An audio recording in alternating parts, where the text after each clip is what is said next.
en Daniel capítulo 11, y a mí me toca del versículo 4 hasta el versículo 35. Y vamos a dividir nuestro estudio ahorita en dos secciones, o sea que vamos a tener un descanso después de esta primera sección porque es larga, ¿sí? Vamos a contestar muchas preguntas acerca de qué pasó durante el periodo intertestamentario o el periodo de silencio, los años de silencio entre el Antiguo y el Nuevo Testamento, que prácticamente fue más griego que cualquier otra cosa, ¿no? Entonces, si podemos darle un título al capítulo 11, como estamos viendo a partir de lo que John estaba enseñando, podemos ver el futuro cercano y lejano del gobierno de Dios sobre Israel, demostrado. Y esto lo encontramos desde el capítulo 11:2 al capítulo 12:3. Entonces, vamos a pedirle al Señor que nos ayude a entender esta parte bien importante. Padre Celestial, gracias por tu palabra, gracias por todo lo que tú nos has dado, la bendición de nosotros poder entender la profecía bíblica, Señor, y ayúdanos a entender la parte del futuro cercano en la perspectiva de Daniel, Señor, lo cual se cumplió en el periodo intertestamentario, Señor, durante el periodo de silencio. Gracias, Señor, porque tu palabra es precisa y se cumplió cada acontecimiento histórico tal cual como tú lo habías predicho.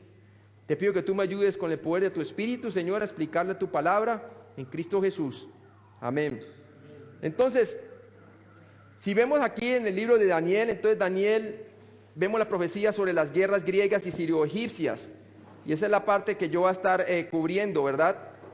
Pero para que nosotros podamos entender los años de silencio, tenemos que ir a ver las 70 semanas de Daniel. Recuerde que en Daniel capítulo 9, del 24 al 27, Dios le mostró las 70 semanas, 490 años determinados para Israel, ¿verdad? De los cuales vemos que 69 semanas ya se han cumplido y queda la última semana restante que viene siendo futura, hablando de ¿qué? Del periodo de la tribulación. Entonces, para entender los años de silencio, aquí vemos claramente que el ángel está revelando a Daniel primero una revelación acerca de las profecías cercanas. Eso sería Daniel 11 del 2 al 35. Y básicamente, acordémonos que para que se cumplan las 70 semanas, tres cosas tenían que suceder. La vida del Mesías debía ser cortada, el templo tenía que ser destruido y las devastaciones llegarían hasta el fin, hablando de la guerra y de las desolaciones. Incluiría todo el periodo de las 490 años o las 70 semanas completas, ¿sí? Incluyendo la tribulación. Entonces, hermanos, vamos a ver este periodo de las profecías cercanas que nos llevan casi a la compleción de las 69 semanas, porque acordémonos que el periodo intertestamentario precede la crucifixión de Cristo, la destrucción del templo, ¿verdad? Y las desolaciones que vienen de allí en adelante. Entonces, vamos a ver esa parte, porque hemos visto hasta ahora en Daniel capítulo 11, del 1 al 2, cómo los medo-persas fueron, ¿qué? Fueron destruidos, ¿verdad? Prácticamente, y tomados ¿por quién? Por Grecia. Y ya vimos, este fue Daniel 11, del 2 al 3, vimos las profecías acerca de la caída de Persia. Y Persia cayó en el año, ¿qué? 330 antes de Cristo. Y para ese tiempo, acordémonos que ya durante las 7 primeras semanas o 49 años duró, ¿qué? La construcción de la plaza y también de la ciudad y del templo. Ya habían sido, ¿qué? Construidos bajo los medos persas. Y vemos claramente entonces que harían las 62 semanas restantes. Y básicamente las 62 semanas restantes, en su mayor parte, fueron durante Grecia, que duró desde el 330 antes de Cristo, el imperio de Grecia, hasta el año 63 antes de Cristo.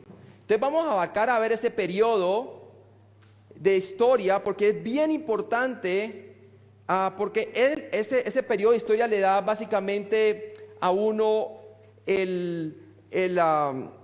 le da a uno, como decir así, la historia bajo la cual Jesús vino a este mundo, ¿no? Le da a usted un panorama de cómo estaba Israel durante ese tiempo para cuando vino el Mesías. todas las diferentes sectas que salieron, los fariseos, los saduceos, los herodianos y todo eso tiene que ver también con un antecedente de ¿quién? Del periodo intertestamentario. Entonces vamos a ver ese periodo de Grecia, es bien importante que nosotros veamos, porque la palabra de Dios nos dice que después va a tomar Roma en el año 63 a.C. y de ahí continúan las guerras y las devastaciones hasta el fin. Entonces, si podemos dividirlo bien, tenemos Daniel 11 del 2 al 35, vienen básicamente Grecia destronando a los persas, a los medios de los persas, y nos lleva entonces la profecía cercana hasta el fin del periodo griego y principios de la Roma antigua, cuando toma poder Roma antigua, y obviamente fue cuando Jesús vino, ¿no? Hasta cuando fue destruido el templo. Pero vamos a ver que después salta, la palabra de Dios salta allí, porque si vamos un momentico allí al capítulo 11, vamos al capítulo 11 de Daniel, y miren lo que dice allí. Si empiezan el 11:1, empieza la visión, ¿cierto? Y yo mismo en el año primero de Darío el Medo estuve para animarlo y fortalecerlo, y ahora yo demostraré la verdad, hablando el ángel. He aquí que aún habrá 3 reyes en Persia. Entonces muestra la destrucción de los persas, por medio de ¿qué? Del versículo 4, cuando se haya levantado su reino, será quebrantado y repartido hacia los 4 vientos del cielo, hablando de ¿qué? Del imperio griego, que fue tomado entonces por Alejandro el Grande, pero el cuerno el cuerno fue quebrado, simbolizando ¿de quién? De Alejandro Grande, y salieron 4 cuernos pequeños, hablando de sus generales, ¿verdad?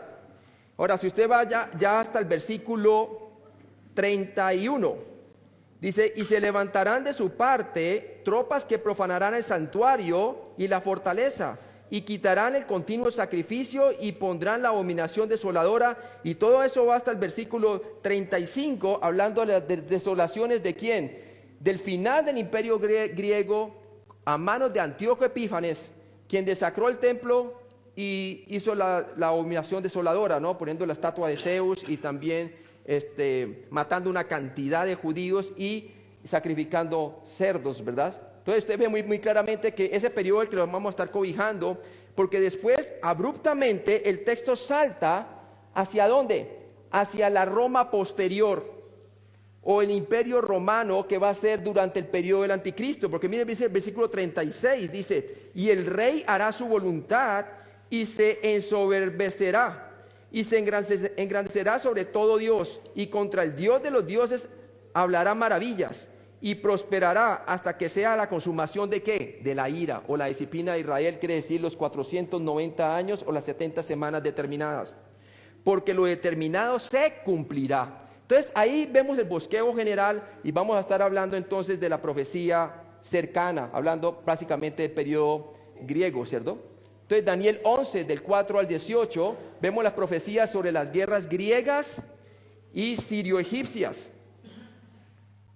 Daniel 11, 4a nos dice, pero cuando se haya levantado su reino, será quebrantado y repartido hacia los 4 vientos del cielo. Hablando del reino de ¿quién? De Alejandro Magno, ¿sí? Cuando Alejandro Magno se levantó, acordémonos que su reino duró poco. ¿Por qué? Porque conquistó bastante y, mejor dicho, tuvo una estrategia militar que hasta el día de hoy muchas personas la estudian, ¿verdad? Pero él murió tuvo una longevidad de su vida temprana, ¿no? Murió de temprana edad. ¿Y qué pasó? Su reino fue dividido en 4, ¿cierto? Entonces vamos a ver allí que en el 323 a.C., tras su prematura muerte en Babilonia, el reino de Alejandro fue dividido. Sus 2 hijos, Hércules y Alejandro, fueron asesinados y su único tío aniquilado, sin dejar herederos legítimos al trono, ¿sí? Imagínense cómo la matanza entre los mismos, ahí entre la familia de Alejandro, ¿no? O sea, terrible eso, ¿no? Y ninguno de ellos sabía que podría heredar el trono. Entonces, ¿qué pasó? El trono fue dividido entre sus 4 generales, ¿cierto? Teníamos a Casandro, a Seleuco, a Ptolomeo y a Lisímaco. Y si usted ve allí, como vemos claramente, el macho cabrío representa a Grecia, ¿cierto? Y el macho cabrío tenía un cuerno primero, antes de tener estos 4 cuernos, tenía un cuerno que crecía y fue grande, ¿no? Simbolizando a Alejandro Magno, ¿cierto? Y venció básicamente ¿a quién? A los medo-persas. Pero dice la palabra de Dios que su cuerno fue arrancado, quiere decir que murió. Y luego le salió al macho cabrío, le salieron 4 cuernos, simbolizando los 4 generales.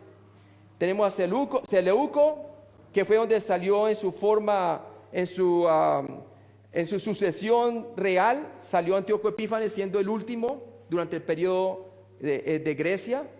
Y le tenemos a Ptolomeo, es otro, Silímaco, otro, y Casandro.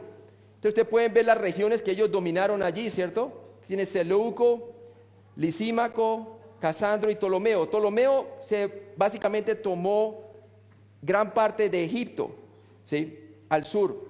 Y Seleuco, que es los que vamos a concentrar más en el estudio, Seleuco tomó más por el lado de Siria. Y vamos a ver que durante este tiempo Israel estaba más bien controlada por Egipto. En el Daniel 11, 4b vimos así, dice aquí: no a sus descendientes, ni según el dominio con que él dominó. O sea que su trono, después de que murió Alejandro el Grande, no fue dejado ¿a quién? A sus descendientes, ni a ninguno el dominio que él dominó. O sea, ninguno tuvo el dominio de sus 4 generales como lo tuvo él, ¿verdad? Porque su reino será que arrancado y será para otros fuera de ellos. ¿Sí? Hablando de quién, de los romanos posteriormente, ¿no? Dice, en lugar de ser entregado a sus herederos, el reino de Alejandro fue dividido entre sus 4 principales generales, como lo vimos en la gráfica: Casandro, Lisímaco, Seleuco, hablando de Siria, y Ptolomeo, Egipto. Y eso lo vimos en Daniel capítulo 8, ¿sí? Y finalmente estos 4 iban a caer bajo los romanos. Durante casi 2 siglos, 2 reinos en particular, Siria al norte y Egipto al sur, lucharon por el poder y el dominio. Y entre esas guerras estuvo ¿quién? Israel en el medio, ¿no? Sobre todo dominado por los del sur, Egipto. Como Israel sería atrapado en medio de esta lucha, el ángel se tomó el tiempo de dar muchos hechos interesantes, incluyendo detalles de intriga y venganza. ¿Sí? Iba a haber mucha venganza dentro de estos dominios de naciones gentiles, porque el reino de Alejandro se había dividido, ¿no? Después de su muerte. La siguiente sección es algo así como el desafío mental, ya que se mueve hacia adelante y hacia atrás entre el rey del norte y el rey del sur. Estos 2 reinos se refieren a Siria y Egipto durante aproximadamente 200 años del dominio griego. Fueron 200 años de influencia griega. Y también, mientras tanto, la nación de Israel, mucha parte de ella trataba de ser ¿qué? Asimilada dentro de la cultura griega, ¿sí? Y vamos a ver después que a partir de ellos y a partir más adelante, cuando los romanos los conquistan, comienzan a salir los saduceos que no creían en la resurrección, ¿sí? Que tenían una tendencia, como dice en Hechos capítulo 17, acerca de que no creían en la resurrección, sino comamos y vivamos porque mañana moriremos, ¿verdad? Ignoraban el juicio de Dios. Y también los fariseos, que se aferraban a la tradición y añadían tradición a la palabra de Dios, los herodianos, y todo este tipo de sectas se formaron durante este periodo, ¿no?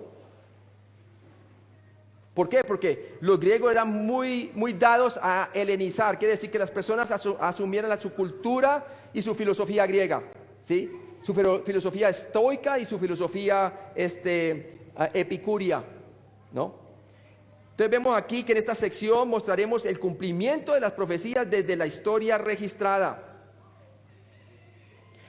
En Daniel 11, del 1 al 4, entonces si podemos ver un cuadro cronológico, vemos allí que viene desde los últimos gobiernos que controlaron ¿a quién? A los medo-persas. Tenemos a Ciro, que gobernó desde el 539 al 529 antes de Cristo, y fue el que derrocó ¿a quién? A los babilonios, ¿verdad? Luego entró Cambises como un rey número 1 allí, Cambises, en el 529 al 521 antes de Cristo. Y luego tenemos el rey número 2, Esmerdis, que duró 7 meses su reinado en el 521 antes de Cristo. Y luego tenemos el rey número 3, tenemos a Darío, y tenemos allí en el 521 al 486 antes de Cristo. Acordémonos que en Daniel 8, del 3 al 8a, vimos que básicamente que el macho cabrío, vemos la lucha entre el macho cabrío y el otro animal. ¿Cómo era? El carnero, exactamente. Y vemos cómo entonces el imperio griego, que simbolizaba al macho cabrío, cogió al otro, al carnero, y le dio una herida de muerte, ¿verdad? Lo invistió con su gran cuerno, y ese es el de Alejandro Magno. Y vemos que el último rey que gobernó sobre los persas, después de Darío, fue Jerjes, del 486 al 425 antes de Cristo. Y Alejandro, el cuerno grande, entonces conquistó, y lo vemos de 334 al 323 antes de Cristo. Y ahí es donde estamos nosotros ahorita, y usted lo puede leer también en Daniel 8, del 21 al 22, por favor. El macho cabrío es el rey de Grecia, y el cuerno grande que tenía entre sus ojos es el rey primero. Y en cuanto al cuerno que fue quebrado y sucedieron 4 en su lugar, significa que 4 reinos se levantarán de esa nación, aunque no con la fuerza de él. ¿Hablando de qué? De sus 4 generales, ¿verdad? Entonces vemos en el versículo 4, como estamos viendo ahorita, vimos a Seleuco, Lisímaco, Casandro y Ptolomeo siendo sus 4 generales, sobre los cuales se dividió el imperio griego, después de la muerte de Alejandro. Daniel 11:5, por favor. Y se hará fuerte el rey del sur, mas uno de sus príncipes será más fuerte que él, y se hará poderoso, su dominio será grande. Entonces vemos las luchas por el poder dentro del imperio griego. Daniel 11:5a dice, y se hará fuerte el rey del sur, Ptolomeo I de Egipto, se fortaleció rápidamente y sometió a Israel desde el 323 al 200 antes de Cristo. ¿Sí? Entonces imagina, Israel caía de un cautiverio en otro, ¿no? Y aquí fueron sometidos ellos estando ya en su tierra, ¿no? Daniel 11:5b, ¿qué nos dice la palabra de Dios? Y se hará fuerte el rey del sur, más uno de sus príncipes, uno de los comandantes de Ptolomeo, Seleuco I, anteriormente general bajo Alejandro, subió al poder con la ayuda de ¿quién? De Ptolomeo. Daniel 11:5c dice, será más fuerte que él, hablando de Ptolomeo I de Egipto, y se hará poderoso, su dominio será grande, aunque Seleuco vino del sur, Egipto, gobernó el reino del norte de Siria. Con el tiempo Seleuco se hizo más poderoso que Ptolomeo. Entonces vemos claramente que ellos es por la lucha por el poder, ¿sí? Y aquí vemos cómo llegó él a ser más poderoso que el otro. Entonces si vamos en el versículo 5, estamos viendo que Seleuco I, y vemos que Seleuco empezó ganando poder sobre Egipto, ¿cierto? Y el reino del sur en ese tiempo era ¿quién? Ptolomeo I. Entonces nuevamente vemos que de Seleuco es donde iba a salir en su último dinastía, Antíoco Epífanes, quien iba realmente a desacrar el templo durante el periodo intertestamentario, ¿cierto? Y iba a matar a muchos judíos. Daniel 11:6, por favor. Aquí vamos a ver qué pasó después. Al cabo de años harán alianza, y la hija del rey del sur vendrá al rey del norte para hacer la paz. Pero ella no podrá retener la fuerza de su brazo, ni permanecerá él ni su brazo, porque será entregada ella y los que la habían traído, asimismo su hijo y los que estaban de parte de ella en aquel tiempo. Entonces, debido a las guerras, ellos tratan de hacer alianza, ¿verdad? Y nos muestra aquí entonces claramente en Daniel 11:6, dice, al cabo de años, se refiere a las guerras sirio-egipcias, del 274 al 271 antes de Cristo, y del 260 al 253 antes de Cristo. Estas guerras crearon la necesidad de una tregua. Imagínense, son guerras constantes de muchos años, y trataron de hacer entonces una concesión. En Daniel 11:6b dice, harán alianza o concesión. En el mundo antiguo, los tratados entre naciones a veces eran creados y sellados al casarse entre sí con miembros de sus cortes reales, para evitar matarse entre sí, ¿verdad? Tremendo esos arreglos. Imagínense la desconfianza que había entre ellos por la ambición del poder, ¿no? que tenían que llegar a semejantes concesiones, semejantes arreglos. Daniel 11:6 dice, y la hija del rey del sur, hablando de Egipto, vendrá al rey del norte para hacer la paz. El rey de Egipto, Ptolomeo II, entregó a su hija Berenice a Antíoco II, rey de Siria, en matrimonio. Ptolomeo II fue favorable a los judíos, incluso autorizó la traducción del Antiguo Testamento al griego Septuaginta. ¿Sí? Increíble, o sea que fue favorable al pueblo de Israel. Y la Septuaginta sabemos que es la traducción griega ¿de qué? Del Antiguo Testamento. ¿Por qué traducción griega? Usted se puede dar cuenta la influencia helénica. ¿Sobre quién? Sobre Israel. Ya habían generaciones que habían nacido y su primer idioma vendría a ser ¿qué? El griego. Y muchos de ellos no podían entender bien el hebreo. Entonces, autorizó que la Septuaginta fuese escrita. ¿Sí? Y Jesús muchas veces hizo citaciones en el Nuevo Testamento acerca de la Septuaginta. Daniel 11:6d. Pero ella no podrá retener la fuerza de su brazo, ni permanecerá él, ni su brazo, porque será entregada ella y los que le habían traído, asimismo su hijo y los que estaban de parte de ella en aquel tiempo. Esta profecía es algo difícil de entender, pero mirando hacia atrás en la historia se vuelve comprensible. Para que Berenice se casara con Antíoco II, él tuvo que divorciarse de su primera esposa, Laodice. Después de la muerte del padre de Berenice en Egipto, Antíoco II la dejó y regresó a su ex esposa Laodice. ¿Se puede imaginar qué meollo, verdad?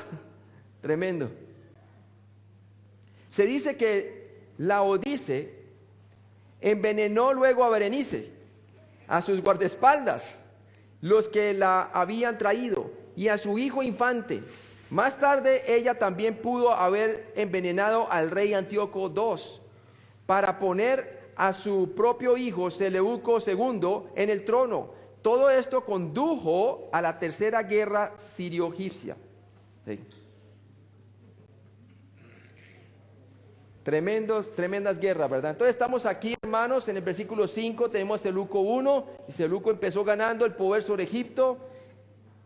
El rey del sur, ¿verdad? Que era el reino del sur, estaba dirigido por Ptolomeo I. Antíoco II, aquel que estamos viendo en el versículo 6, vemos que Ptolomeo arregló un matrimonio político de su hija Berenice con Antíoco II, y vemos que el reino del sur estaba en ese tiempo dirigido por Ptolomeo II. Daniel 11:7 nos dice, pero un renuevo de sus raíces se levantará sobre su trono y vendrá con ejército contra el rey del norte y entrará en la fortaleza y hará en ellos a su arbitrio y predominará. El hermano de Berenice, Ptolomeo III, gobernó Egipto desde el 246 hasta el 221 a.C. e inició la tercera guerra con Siria cuando Egipto estaba en la cima del poder. En la cima del poder. Ptolomeo III hizo marchar a sus ejércitos a través de Israel y atacó a Siria con gran furia. Derrotó a Seleuco II y vengó la muerte y la vergüenza de su hermana Berenice al matar a Laodice. ¿Sí? Entonces ahí está la venganza y lo hizo tal cual como se lo propuso. Esto comenzó una cadena de continuos conflictos que pisotearon a Israel en el proceso, porque estaba allí, hermanos. ¿Sí? Pasaban por Israel los de Egipto hacia el norte, ¿verdad? Para pasar a Siria. O sea que Israel era totalmente señor, estaba disciplinando a Israel a través de este periodo y haciendo de que ella fuese como el conducto o el paso para todas estas guerras. En Daniel 11:8 dice, y aún a los dioses de ellos, sus imágenes fundidas y sus objetos preciosos de plata y de oro, llevará cautivo a Egipto, y por años se mantendrá él contra el rey del norte. Después de esta victoria, Ptolomeo III invadió el campo desde Siria hasta Babilonia, asaltando templos y llevando sus ídolos y su botín de regreso a Egipto. ¿Sí? Recuerde que muchos de estos ídolos eran hechos de metales preciosos, ¿no? Y había muchos vasos consagrados a estos ídolos que eran de gran valor. Daniel 11:9 nos dice: así entrará en el reino el rey del sur y volverá a su tierra. Seleuco II de Siria persiguió a Ptolomeo III de regreso a Egipto, pero en el proceso no obtuvo ninguna ventaja militar. No logró hacerlo con éxito, ¿verdad? No tuvo ventaja militar. No obstante, el poder eventual cambió del sur Egipto al norte Siria. Es curioso observar que los gobernantes ptolomaicos de Egipto eran más pro-Israel que los gobernantes seleucidas de Siria. Siria, Damasco, Siria, siempre, hermano, ha estado en contra de Israel. En cambio, Egipto en este tiempo era más solidario con Israel, era muy pro-Israel. A través de estas profecías se advertiría a Israel que este cambio de poder no indicaba el regreso de su libertad. Durante estos tiempos ellos necesitaban tener cuidado de no asumir que un derrocamiento de sus opresores significaba que días buenos vendrían. Sus días buenos no vendrían hasta que el Señor los liberara, ¿verdad? No venía de naciones gentiles, al contrario, de naciones gentiles venía de pura disciplina. Y si había algunas naciones que eran favorables como Egipto con ellos, era de carácter temporal. Entonces vemos aquí en el versículo 7 y 9, vimos que Seleuco II, él toma el control de Israel. Y vemos que el reino del sur, el control de Israel cambia entonces de Egipto ¿a quién? A Siria. Y vemos que el reino del sur es Ptolomeo III. Daniel 11:10. Mas los hijos de aquel se airarán y reunirán multitud de grandes ejércitos, y uno de ellos vendrá apresuradamente e inundará y pasará adelante, luego volverá y llevará la guerra hasta su fortaleza. La frase los hijos se refiere a los hijos de Seleuco II de Siria.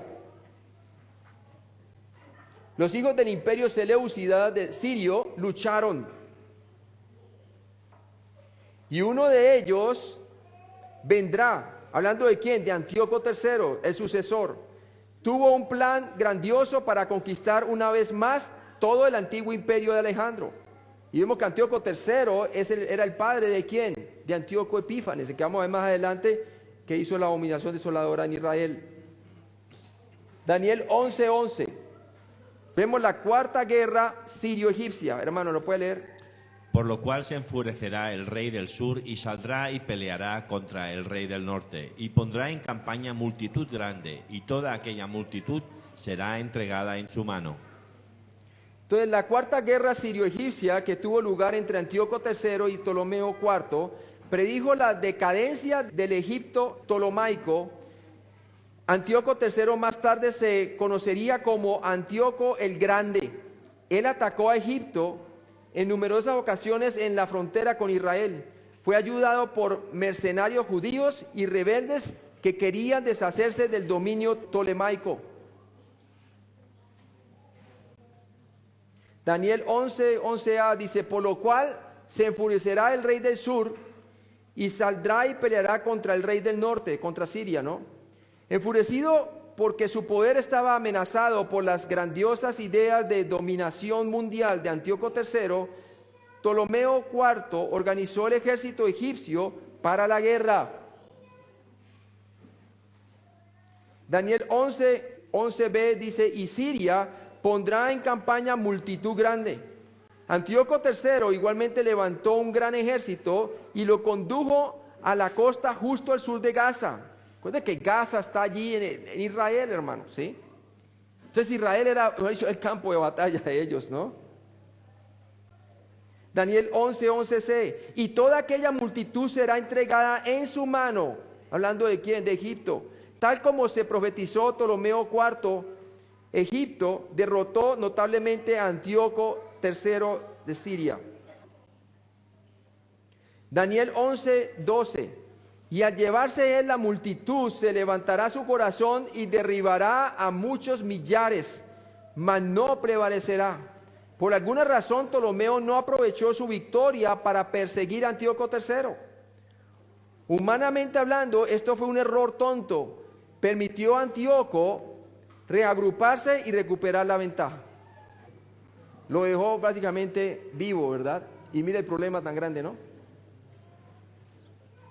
Vamos a Daniel 11:13, dice, y el rey del norte volverá a poner en campaña una multitud mayor que la primera, y al cabo de algunos años vendrá apresuradamente con gran ejército y con muchas riquezas. El fracaso de Ptolomeo en acabar con los ejércitos de Antíoco el Grande le dio a Antíoco la prórroga necesaria para reforzar su ejército y perseguir a Ptolomeo, como lo predijo Daniel 11:10, por favor. Mas los hijos de aquel se airarán y reunirán multitud de grandes ejércitos, y vendrán apresuradamente e inundará, y pasará delante. Luego volverá y llevará la guerra hasta su fortaleza. Hasta su fortaleza, ¿verdad? Entonces, fue un error por Ptolomeo dejar a Antíoco, ¿verdad?, vivo después de la batalla, porque ahora entonces vino con gran fortaleza y la devastación fue grande. Daniel 11 del 14a dice allí, en aquellos tiempos se levantarán muchos contra el rey del sur, y hombres turbulentos de tu pueblo se levantarán para cumplir la visión.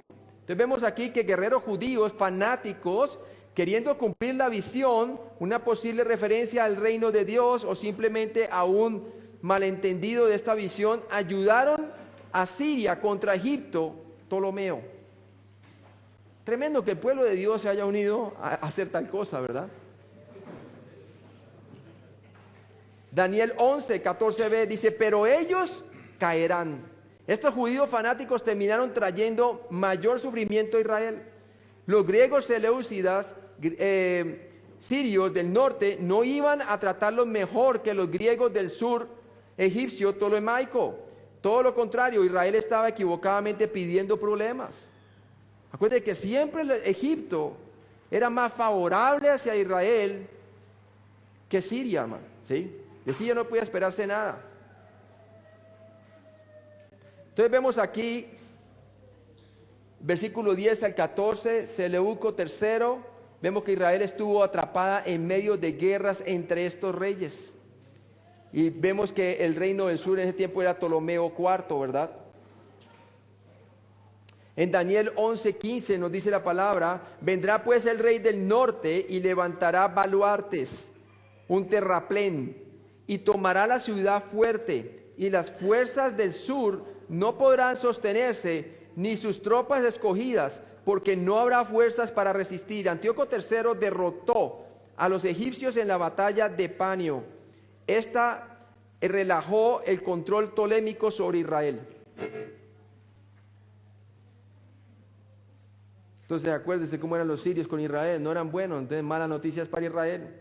Daniel 11:16 y nos dice, y el que vendrá contra él hará su voluntad y no habrá quien se le pueda enfrentar. Y entrará por algún tiempo en la tierra, ¿qué? Gloriosa, hablando de la tierra de Israel, la cual será consumida en su poder. Con esta victoria sobre Ptolomeo, Antíoco III obtuvo el control de Israel, la tierra gloriosa. Con la esperanza de la libertad, Israel confió en Antíoco III, pero él no era un verdadero amigo. Obviamente ellos dicen, no, pues si él ganó, tenemos que tratar de que él sea favorable con nosotros, ¿verdad? Entonces Israel era un campo de batalla, ¿entre quién? Entre Egipto al sur y Siria al norte. Entonces vemos aquí en el versículo 15 al 16, vemos Antíoco III, dice el papá de Antíoco Epífanes, que vamos a ver más adelante, dice que Antíoco ganó el control sobre la tierra gloriosa en el 199 a.C., lo podemos ver por la historia ya registrada, ¿cierto? Sobre Ptolomeo V, que era el reino del sur en Egipto, ¿no? Daniel 11:17a dice, y afirmará luego su rostro para venir con el poder de todo su reino, y hará con aquel convenios. A Antíoco III le hubiera gustado conquistar Egipto, pero debido a que un nuevo poder estaba surgiendo al noreste, hablando de Roma, en su lugar buscó una alianza de paz con Egipto. ¿Sí? Acordémonos que todo esto estaba sucediendo cuando ya estaba empezando a debilitarse ¿qué? El imperio griego, ¿sí? Porque ya Roma estaba creciendo, estaba ejerciendo poder. Entonces él dijo, no, mejor vamos a hacer alianzas de paz con Egipto porque no me quiero meter en problemas con Roma, ¿no? Daniel 11:17b dice, y le dará una hija de mujeres para destruirle, pero no permanecerá ni tendrá éxito. Antíoco el Grande le dio a su hija Cleopatra I a Ptolomeo V en matrimonio con la esperanza de que Cleopatra actuara como una espía en su nombre. En cambio, Cleopatra se volvió contra su padre y le fue leal a su marido. Se le salió el tiro por la culata, ¿no es así? Así es, hermanos. Esas concesiones familiares como que no funcionaron, ¿no? Entonces vemos aquí en el versículo 17 que Antíoco III dio en matrimonio a su hija Cleopatra I a Ptolomeo V, pero ella le fue fiel a su esposo. Daniel 11:18a dice, volverá después su rostro a las costas y tomará muchas. La última gran campaña militar de Antíoco III se centró en Ciprés, Creta y Grecia, las partes costeras. Daniel 11:18b dice, mas un príncipe hará cesar su afrenta, y aún hará volver sobre él su oprobio. Este comandante romano fue Escipión Asiático, quien derrotó a Antíoco III en la batalla de Magnesia. Entonces ya comienza usted a ver cómo los generales, sobre todo que vinieron después de las dinastías, vemos claramente que comenzó a ser él ya derrocado, ¿no? Antíoco III de Siria, ¿verdad? Roma comenzaba a tomar fuerza y ellos seguían peleándose entre ellos, entre los sucesores de los generales, ¿verdad? Mientras Roma estaba tomando el control. De esta batalla surgió el Tratado de Apamea con sus devastadoras condiciones para la Siria griega, que incluía salir de Europa, abandonar todos los elefantes de guerra y pagar a Roma una cantidad exorbitante de oro. No le queda de otra que hacer lo que Roma estaba demandando, ¿verdad? Este tratado impactó el futuro de Antíoco IV Epífanes, el hijo de Antíoco III el Grande. Antíoco IV fue tomado a Roma como rehén político. Y vamos a ver más adelante qué sucede con él, ¿verdad? Entonces estamos viendo aquí, vamos en el versículo 18 al 19. Antíoco III fue obligado a pagar a Roma siendo avergonzado y envió a su hijo Antíoco IV a Roma como prisionero político. Entonces, poco a poco, el Imperio Romano ya estaba tomando posesión y para ello era mejor pagar lo que él demandaba que ser derrotados, ¿verdad? El Imperio Romano. Entonces vamos a hacer un cambio aquí para empezar a enseñar la segunda parte, ¿no? Permítame, yo oro un momentico, unos 5 minuticos, ¿está bien? ¿Está listo ya? 10 minutos. Ok, 10 minutos entonces. Padre Celestial, gracias por esto.